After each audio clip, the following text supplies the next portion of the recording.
Bonjour, je suis Prakash Gouda, chirurgien vasculaire à Apollo Health City, Hyderabad. Le sujet d'aujourd'hui est le syndrome de Leriche, également connu sous le nom de maladie occlusive aorto-iliaque.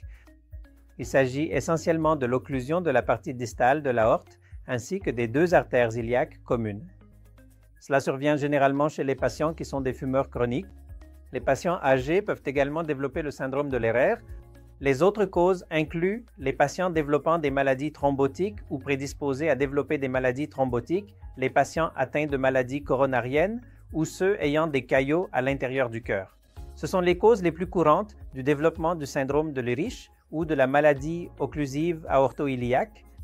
Ces patients présentent une triade de symptômes et de signes, principalement une claudication des fessiers et des cuisses.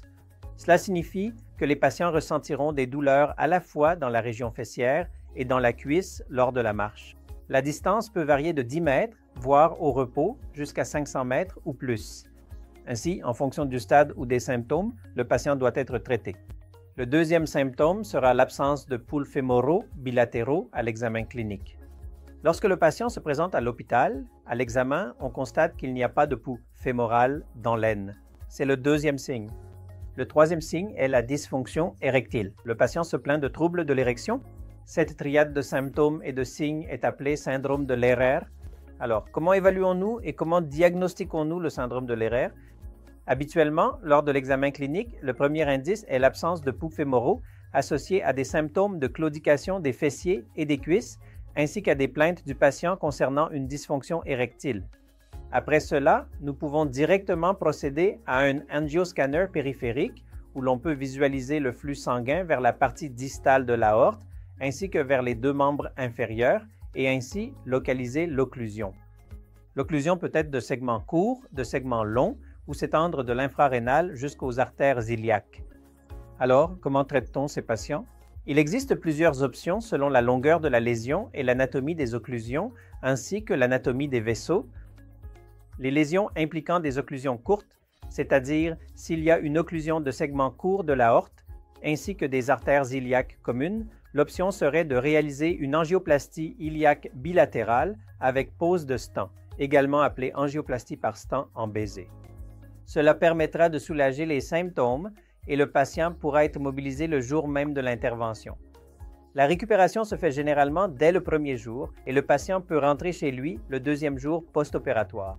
Si les lésions concernent un segment long, c'est-à-dire si un segment plus long de l'aorte et des iliaques est touché, alors l'option endovasculaire n'est pas envisageable.